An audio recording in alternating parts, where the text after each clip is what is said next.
Hola, soy Antares Vázquez Alatorre, soy senadora de la República del Estado de Guanajuato y les invito a conectarse con la 4TV, que es este medio nuevo que nos trae información fidedigna de primera mano. El balance de este gobierno de la Cuarta Transformación es muy positivo. Desde mi punto de vista hemos avanzado muchísimo. En el ámbito legislativo hemos sentado ya las bases de la nueva República Mexicana, lo que queremos hacer, lo que hemos planeado durante todos estos años de lucha, desde que surgió aquel en el 2005, el Proyecto de Nación, el libro de Andrés Manuel, que así se llamaba el Proyecto de Nación, y sus versiones posteriores, y hemos tenido muy claro lo que teníamos que hacer y lo hemos ido construyendo. Pero es muy importante que la gente sepa que el hecho de que se hayan hecho los cambios legales no implica necesariamente que las cosas ya se hayan terminado de hacer, porque tenemos que estar caminando en la transformación cultural, en las modificaciones que se tienen que hacer todavía en las estructuras de poder que están enquistadas en diferentes áreas. En el propio gobierno federal siguen enquistados ahí ciertos cotos de poder que tenemos que ir venciendo. Entonces estamos en ese proceso, pero tenemos un cambio ya profundo. La gente se ha ido acostumbrando a una nueva manera de gobernar, en donde el pueblo ya no está lejos del gobierno, en donde quienes somos servidores públicos, sí, nos debemos al pueblo y ahora sí estamos atendiendo las necesidades del pueblo. Entonces, es un momento histórico muy trascendente y a mí me da muchísimo gusto, es todo un honor poder vivirlo, poder vivir este proceso que mucha gente que luchó con nosotros pues no alcanzó a ver.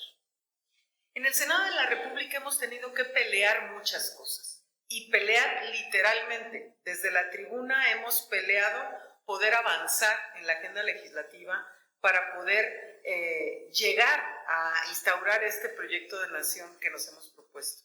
Hemos peleado porque a pesar de que tenemos la mayoría, y tenemos una mayoría simple, hemos hecho una gran transformación de la Constitución. Entonces hemos avanzado mucho en las reformas constitucionales que necesitan mayoría calificada, es decir, se necesitan 2/3 partes de los votos del Senado para poder modificar un artículo de la Constitución.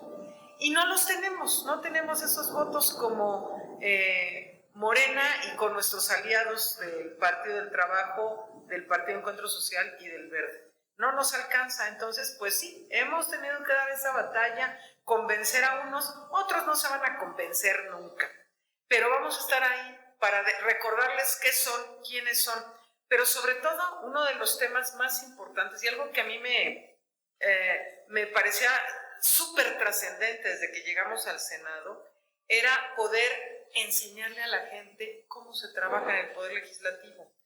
Esto que yo llamo, y que también el presidente llama así, pedagogía política. Es importante que la gente se vincule. Nos ven en el canal del Congreso. Yo estaba sorprendida porque pensaba que nadie veía eso tan aburrido, pero como ya no es aburrido, a veces es también, hay una tragicomedia y así cosas que pasan en el pleno del Senado de la Cámara de Diputados. Entonces la gente nos ve, nos preguntan cosas y además podemos explicarles. A mí me da muchísimo gusto poder explicarle a la gente cómo es el proceso legislativo, qué pasos se tienen que hacer para hacer una ley, para que ésta realmente ya pueda llegar a operar. Entonces, es todo este tema de mantener la comunicación y la cercanía del pueblo. Me ha dado mucho orgullo también poder decir, ya tienes voz en el Senado, poder llevar yo la voz de las y los ciudadanos que tanto nos dicen en la calle. Porque esa es otra cosa, que antes llegaban al Senado y pues ya, los sillones son bien cómodos y se sentaban a gustito atrás de su escritorio. Y ahora, pues ya no, sino que ahora seguimos en territorio, seguimos en la calle, escuchando al pueblo, llevando iniciativas del pueblo al Senado, ayudándole a la gente a resolver asuntos que muchas veces pues no pueden resolver por sus propios medios. Entonces, pues esto es lo que hemos estado haciendo en estos 3 años. La labor de la ciudadanía en la Cuarta Transformación es fundamental. fundamental, porque nuestro movimiento es del pueblo, es de la gente, y somos copartícipes. Entonces, ¿qué le toca a la ciudadanía hacer en este proceso de la cuarta transformación? Una tarea indispensable, que es informar a otros. Yo por eso celebro el estreno ya de la 4TV, porque va a permitir que la gente que no tiene un fácil acceso a información fidedigna de primera mano, porque ya ves que el resto de los medios, la verdad es que la inmensa mayoría dejan mucho que desear, son pocos los medios democráticos y que informan bien, y la gente a veces anda, a veces hasta presa de los medios de la reacción, ¿no? Y creyéndose la pandemia generada por por la derecha, las fake news, y entonces es muy importante que nos ayuden a desmentir.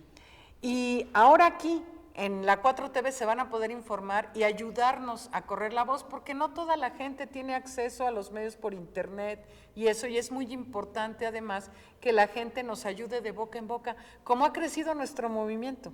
Este movimiento así se ha hecho. En la calle estamos muy habituados a ir a tocar puertas, a entregar el periódico Regeneración, y ahora de boca en boca ir a llevar las noticias de lo que estamos haciendo.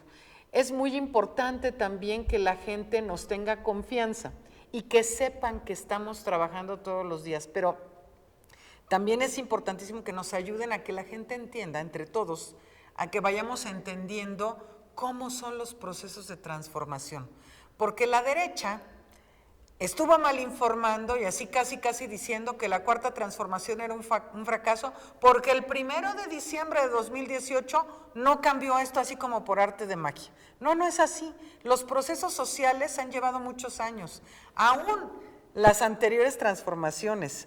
Tú fíjate cuánto tiempo tomó la guerra de independencia, que además era guerra. Tomó muchos años. La revolución tomó muchos años. La reforma tomó muchos años. Y fíjate, todavía ahora que tuvimos una sesión solemne de la SEP, del aniversario del centenario de la SEP, cómo después de que triunfó la revolución, la guerra, terminó la guerra, pero siguió todavía el país revuelto y seguían ahora también en discusiones al interior de los revolucionarios. Unos revolucionarios para un lado, otros revolucionarios para otro. Hasta por allá de 1920 se fue consolidando un gobierno más o menos de coalición y que empezaban ya a organizar este país con instituciones de la revolución y con los ideales de la misma. Entonces, no es una cosa automática. Nosotros hemos avanzado muchísimo, pero todavía faltan los cambios culturales y falta que se acabe el elefante reumático y que se revienten las estructuras de poder que siguen metidas en lo más profundo del gobierno y de otras instituciones que siguen queriendo hacer oposición a la transformación. Entonces hay que ser pacientes, pero para eso hay que tener información y que nos ayuden a difundirla. Mira, personalmente le doy gracias a Dios que la pandemia llegó en tiempos de Andrés Manuel. Porque ¿qué hubiera sido de este pobre país si llegara, por ejemplo, en tiempos de Calderón o de Peña Nieto? Imagínense nada más cómo hubiera sido este desastre. Porque se reaccionó de manera muy rápida, porque además acabábamos de, hace 2 años, para estas fechas estábamos nosotros en el Senado y en la Cámara de Diputados aprobando el cambio en el sistema de salud del seguro popular, que era el inseguro impopular en realidad, al INSABI, y que eso permitió que el gobierno de México pudiera reaccionar de manera muy rápida. También habíamos trabajado ya los cambios legales necesarios para poder hacer compras de medicamentos incluso en el extranjero, porque estaban las farmacéuticas jugando a las vencidas con el presidente de la República por querer seguir vendiendo caro. Y entonces habíamos sentado esas bases legales. El INSABI entró en operación el 1 de enero de 2020 y la pandemia empezó. En esas fechas empezamos a oír, oigan, algo viene, está pasando algo, y empieza ya a crecer los casos en otras partes, y cuando llegó el 28 de febrero el primer caso a México, ya se habían terminado 17 de los 300 hospitales que dejó el viejo régimen tirados. Los ingenieros militares, así en semanas, terminaron 17 hospitales. Se habían hecho reconversiones de hospitales, se había hecho reconversión de personal de médico y de enfermería que no teníamos suficientes, entonces de otras especialidades se jaló a médicos, médicas, enfermeros, enfermeras para especializarlos así en el tema de COVID y que pudieran dedicarse a salvar vidas. Y tan exitoso fue, digo, una pandemia nunca permite buenos resultados, nunca, nunca. Pero tan exitoso fue el manejo que se dio en el gobierno de México que a pesar de las carencias terribles que ha tenido nuestro sistema de salud por muchas décadas, en este país no colapsó el sistema de salud, como sí colapsó, por ejemplo, en Europa, en países de primer mundo, en Estados Unidos mismo, en muchos países sí estaban desgraciadamente los muertos del COVID en la calle. En México eso no pasó. Desgraciadamente tuvimos muchas pérdidas humanas, muchas, sí, derivadas de esta enfermedad que es algo, siendo una enfermedad nueva, pues no se sabían muchas cosas que ahora ya hemos empezado a saber, no había vacunas, no nada, pero el Estado mexicano pudo responder con prontitud a la pandemia y sigue haciéndolo. México es de los países con más avance en el tema de vacunación. Siguen muchos de nuestros países hermanos latinoamericanos batallando para conseguir vacunas y en México la mayor parte de la población adulta ya estamos vacunados, vacunadas. Entonces, esto es lo que hemos podido ver. ¿Qué hubiera pasado si no llegara la pandemia? No, hombre, nuestro sistema de salud ya estaría en un escalón mucho mayor, nuestra economía también, pero pues tuvimos el bache de la pandemia del que también estamos pronto recuperándonos en la cuestión económica, lo que decía el presidente en una hubo una caída, obvio, y una recuperación pronta. Se han recuperado ya los puestos de trabajo que se perdieron durante la pandemia y además han crecido un poco más. Entonces, vamos bien, estamos además con un presidente que se ha ganado en este proceso terrible de la pandemia el respeto internacional ante las políticas que ha propuesto también a nivel mundial y lo que ha hecho en México. Entonces, pues eso, ha pasado una manera impresionante de reaccionar de nuestro país. La verdad me emociona mucho que ahora vaya a haber un medio de comunicación que nos permita el vínculo directo desde quienes estamos colaborando en la Cuarta Transformación con la gente y que la gente pueda tener un medio de comunicación accesible y que le permita tener noticias de primera mano de cosas que sí son ciertas, no de las fake news que andan pululando por allí, por todas partes. Entonces, yo invito a la ciudadanía, denle like, ahora sí que sigan, inscríbanse al canal de la 4TV para que sigan. Ahora sí estamos estrenando un medio austero, pero de lujo en el sentido de que la información es, ahora sí que la información es poder y que el pueblo de México tenga acceso a comunicación de primera mano es todo un lujo. Es importante seguir defendiendo la Cuarta Transformación, porque los de la derecha dicen que nosotros actuamos como dogma de fe, y yo les pido que sí actuemos un poco así, porque hay cosas que estamos viendo ya venir, pero como que no acaban de llegar y la gente suele desmoralizarse. Entonces es importante que crean en esta transformación. Si bien en este sexenio no se va a concluir con todo, estamos avanzando de manera profunda y esto yo quiero que toda la gente que nos ve ahora entienda que se necesitaba un presidente como Andrés Manuel López Obrador que fuera firme, que resistiera todos los embates de la derecha, de todos o de la inmensa mayoría de los medios de comunicación diseminando mentiras y golpeándolo. Digo, es impresionante cómo sale el hombre todos los días en la mañanera a poner el pecho, pero a explicarle al pueblo y a dirigirse al pueblo de México. Y es muy importante que la gente lo vea, escuche para dónde vamos, que tengan fe y que nos ayuden a informar. Vienen todavía cosas muy, muy buenas porque se empiezan a ver ya los frutos de la transformación que comenzó hace 3 años. pero todavía no acaban de llegar.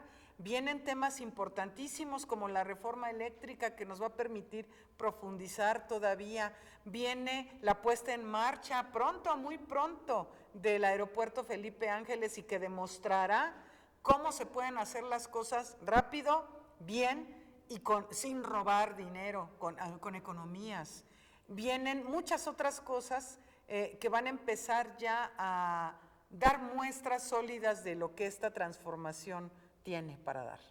Pues muchísimas gracias a este medio, estamos contentos, contentas, y es importante que combatamos la infodemia, que combatamos la pandemia que tenemos por ahí, por todas partes, y esto lo hará el pueblo de México bien informado. Algo que me emociona es que se vayan democratizando también los medios. Este medio surge democrático, surge importante para la gente de abajo, todas las compañeras y compañeros que han construido esta cuarta transformación y que lo siguen haciendo con su trabajo desinteresado, pues este es un medio para todas y para todos.